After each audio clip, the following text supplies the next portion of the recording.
Howdy folks, and welcome to the first annual Kanaju Awards. We're celebrating our favorite gaming experiences of 2024, as voted by the community and myself, of course. I'm still workshopping that name, by the way, so feel free to leave your suggestions in the comments below if you have a better idea. Anyway, this year, 2024, was a great year for video games. Unfortunately, it was a terrible year for some of the people who make video games. According to Wikipedia, about 15,000 people in the games industry lost their jobs this year alone. And that's why it's important to celebrate the games you love, because you're also celebrating the people who make them. And who knows, maybe you're contributing in some small way to their success. So that's what I want to do with these awards. I want to highlight my favorite game experiences of the year, and in doing so, celebrate the work of the teams who made them possible. However, I did not play too many games this year. I played some Helldivers, some Fortnite festivals, some Roblox around the time I made that documentary, but I mostly played No Man's Sky. On top of that, this channel mostly covers No Man's Sky and Assassin's Creed, and we really didn't get any new Assassin's Creed this year, so for the first annual Kanaju Awards, we're mostly covering No Man's Sky. We're looking at updates, expeditions, and more. I threw together a last-minute Google form to gather y'all's opinions, and I received about 50 responses, which isn't too bad, unless you consider the fact I have about 43,000 subscribers. But that's not on y'all. Next year, I'll put together a video announcing the nominees or something. But for now, we're just going to work with what we have, right? So let's get straight to the awards. Don't forget to like the video if you enjoy it, and please leave your picks in the comments below. Here are the categories for this year's awards. As you saw, mostly No Man's Sky. Then lastly, I also asked y'all what video you would like to see me produce next, so I'll have the results of that poll at the end of the video. So I was pretty busy this year, as many of you know, and I didn't play too many games.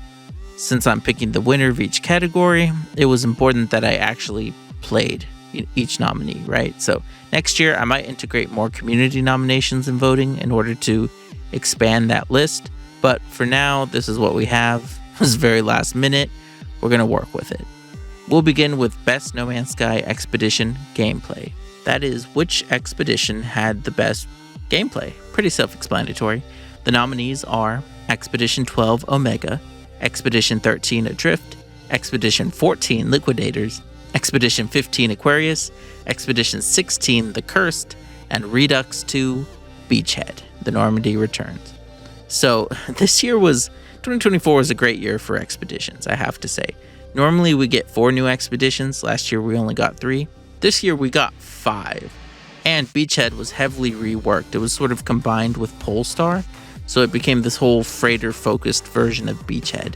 So in a sense, we kind of got 6 expeditions this year, not counting the other Redux. So that's pretty good.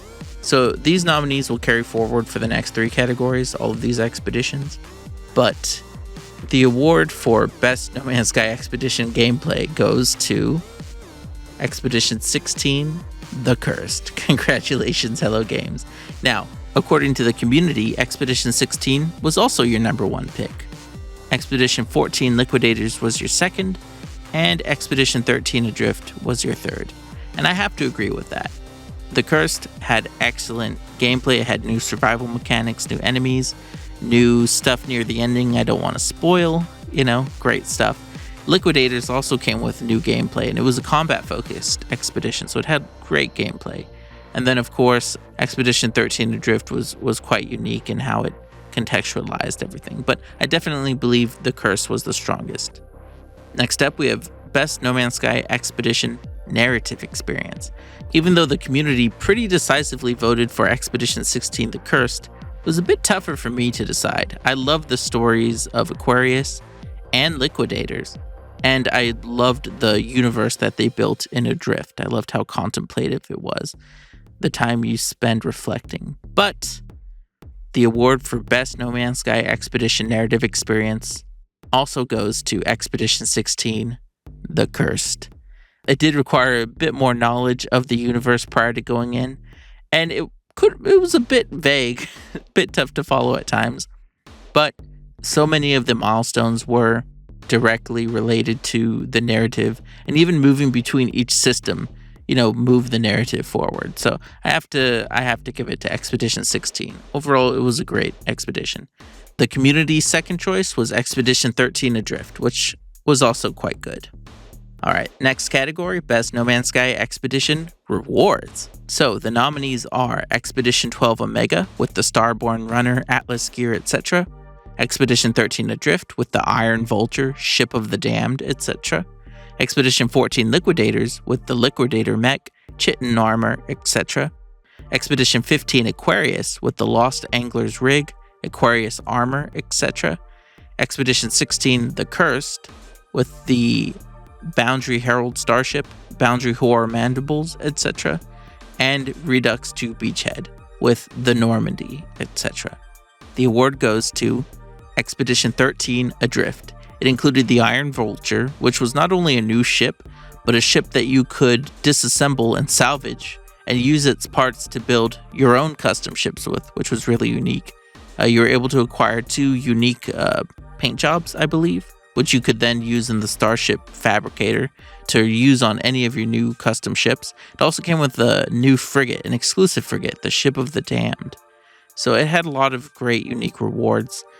According to the community, y'all's favorite pick was Expedition 12 Omega, which was somewhat surprising, but it included the Starborn Runner, a very popular ship, the Atlas gear, which included the Atlas helmet, the backpack, and the scepter, which was, I believe, the first time we'd ever gotten a multi-tool as a reward.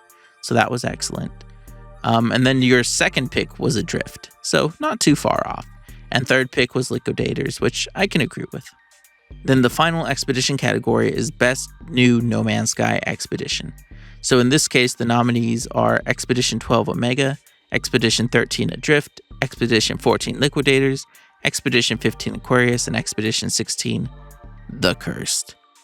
This is best overall, and the award goes to Expedition 16 The Cursed. Despite not being the most new player-friendly expedition, if I had to recommend one expedition for someone to play, it would be The Cursed. The unique gameplay, the unique survival mechanics, all the weird elixirs you have to gather, not to mention that finale, especially the finale. It's such a unique No Man's Sky experience, and you can tell a lot of love, a lot of work went into it, as you can with all the expeditions. So congratulations to Hello Games for an incredible 2024 season of expeditions. Now, I didn't include this category in the Google form, so I don't know how the community would have voted, so please let me know your favorite expedition overall in the comments below. Next category is Best New No Man's Sky Gameplay Loop. The nominees are Fishing, Brood Mothers, Starship Building, Planetary NPC Missions, and Frigate Fleet Missions, the reworked ones. So, these are completely new loops. They include their own gameplay, their own rewards, their own systems. The award goes to Starship Building. Now, this was a tough one for me to judge. The community voted, 42% of you said Starship Building was your best new gameplay loop. And 31% or 32% of you said Fishing was. And I was also torn between these two. I think both of these gameplay loops, they were added this year. They're both pretty well fleshed out. They're both engaging. They both have a lot of collectibles to them, a lot of player choice to them. And I believe both of them could use expansion in the future. However, I do think Starship Building has been requested by more people for much longer than Fishing, and its addition really did make a difference for a lot of those people. So, congratulations to Hello Games. All right, next up is Best New No Man's Sky Starship. So normally all the starships in the game are procedural, right? So when we get new starships, we're really getting a new class of starship and then thousands of unique generated variants. However, this year, Hello Games added 4 unique starships to the game. 4 unique starship models. The Starborn Runner, the Iron Vulture, the Boundary Herald, and the Starborn Phoenix, which is really a golden version of the Starborn Runner. All 4 of them are beautiful additions to the game. All 4 of them are quite beloved by the community. If you look at this poll, it's Starborn Runner is in first place, but it's a pretty evenly split pie. It's quite surprising. However, as for this channel, the Best New No Man's Sky Starship award goes to the Starborn Phoenix.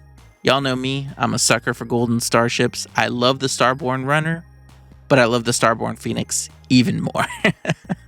It's a beautiful ship, and it was only available for about a week or so. I got it on Steam, but I haven't redeemed it on my main account yet, so hopefully when I get access to the cross-save feature, I'll be able to transfer that over.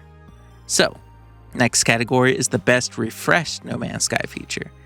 Of course, every update brings with it new features, new fixes, all kinds of great stuff, right? But these are refreshed No Man's Sky features. These are existing features of the game that were heavily improved in 2024. So the nominees are the Expedition Terminus, new space stations, new weather and water effects, and new biome variety. And the award goes to new space stations. Now, I will say, I'm in the interest of full transparency, I did contribute to the new space station interiors, right? I designed the posters that you see in every space station. Well, you see them in every GEX station, but they're also visible next to the trade terminal in every other space station. So, I am a bit biased. However, if you look at the community's voting, 50% of you also agreed that new space stations were the best refreshed feature of 2024, with the new weather and water effects taking second place. And I have to agree. The new space stations, they include the exteriors with all new variation, tons of variation, right? New interiors with all kinds of new variation. The fidelity of all the assets has been improved to meet the rest of the game. We have new gameplay systems in there. Pretty much everything about them is improved, right? They're fantastic. It's something we see quite often. But in a similar vein, the new weather and water effects are something we see on every planet, right? And those are game-changing. I have to congratulate Hello Games on what they've achieved this year as far as all of these updates are concerned. But yeah, the award goes to new space stations. Next category is Best No Man's Sky Content Creator. Now this category is a bit of a joke.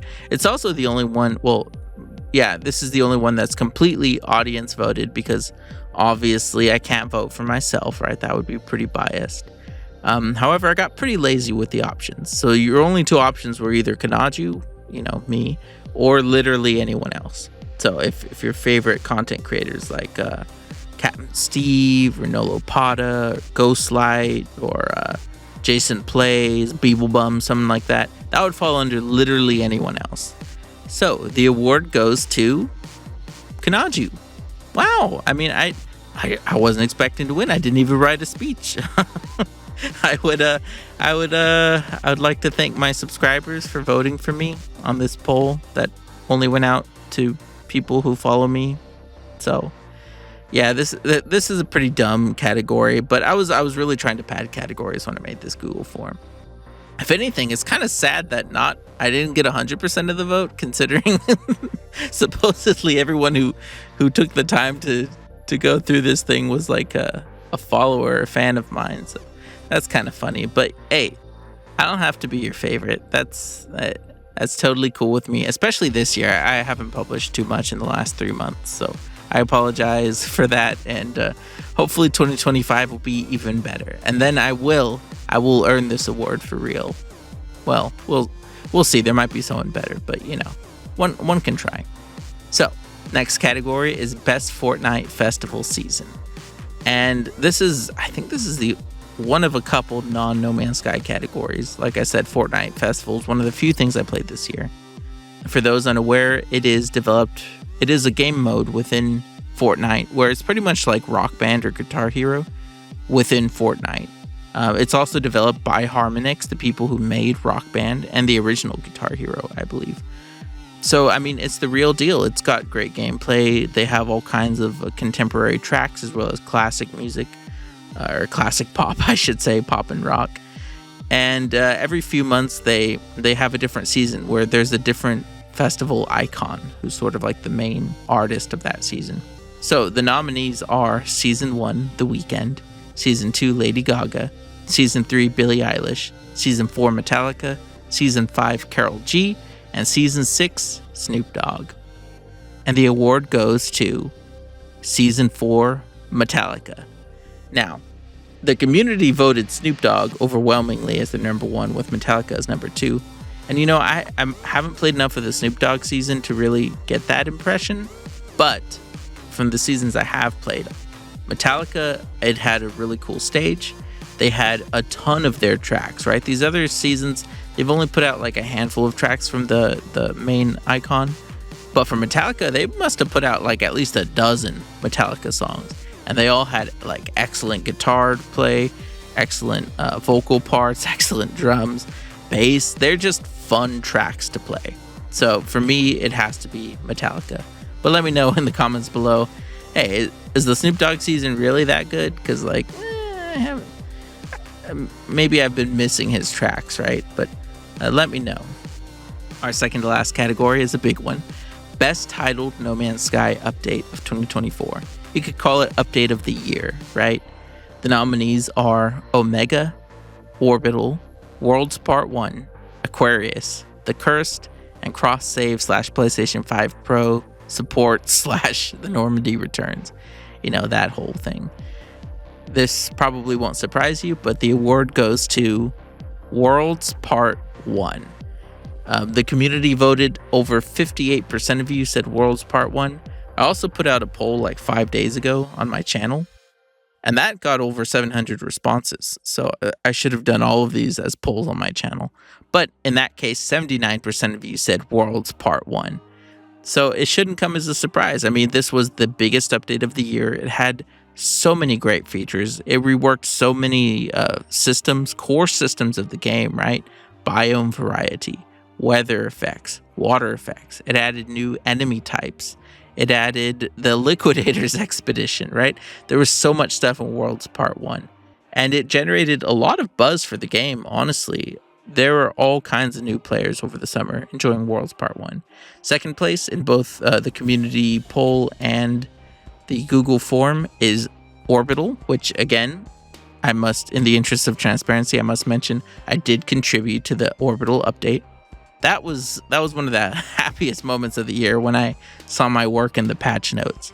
But I would have to agree that it's second place to Worlds Part 1. Orbital, excellent update. Worlds Part 1 just can't be beat. So now we have our final category, Game of the Year. What kind of fake award show would this be without Game of the Year? Now, the problem with this is I didn't include these nominees on the Google form, so this is entirely my choosing, and that means I had to have played them. And as previously established, I did not play many games this year. So, the nominees are No Man's Sky Worlds Part 1, Astro Bot, Helldivers II, and the Concord beta. Because Lord knows I didn't spend any money on Concord, but I did play the beta. So the award for Game of the Year goes to Astro Bot. Congratulations to Team Asobi. Astro Bot is just, it's a joy to play. I love it. The graphics, beautiful. The haptic feedback, fun. It's a gimmick, but it's fun. The story, simple. The characters, lovable. And like I said, it's just a joy to play. Every time I play it, it's fun. It's just good fun. So congratulations to Astro Bot and Team Asobi. So, lastly, before I close the video, I did ask on the Google form, what should Kanaju produce next? What should my next video be? The options were No Man's Sky Expedition tier list, how authentic is BioShock's graphic design, because I've been wanting to produce videos where I critique the in-universe graphic design of various video games, and I was going to start with BioShock, so I still plan to do that eventually. The next option was a podcast talking about 2024 in review, some funny shorts, right? Maybe they're funny, maybe not, or something else entirely, which you would comment on the community post. So overwhelmingly, over 52% of you voted for No Man's Sky Expedition tier list. So my next video will be No Man's Sky Expedition tier list. I would like to record it live this week, edit a video together, and publish that to the channel on Friday. So we'll see if I meet that deadline or not, but that's the plan. I would also like to do that podcast talking about 2024 in review, but we'll see. Maybe that'll be a live podcast as well. But thank you so much, everyone, for tuning in to the first annual Kanaju Awards. Again, please help me pick a better name in the comments below. And let me know if you agree or disagree with my picks or the community, right? You can also use the like and dislike button for that if you don't feel like typing up a comment. And if you're interested in more No Man's Sky content, space game content, and also very specifically Assassin's Creed content, I'm not joking, feel free to subscribe, right? You can always unsubscribe later if I annoy you, but trust me, with the cadence I've been posting lately, like one video every like 6 weeks, you're not going to get tired of me. So thank you so much for your patience this year as my output has been reduced. As you know, I'm still adjusting to my new job and figuring out how to do YouTube in my spare time, but I'm sure I'll figure it out soon. Until then, thanks for your support and look forward to the next video. I'll see you then. Oh, and Happy New Year's, everyone. Woohoo! Let's make 2025 a good one. Bye.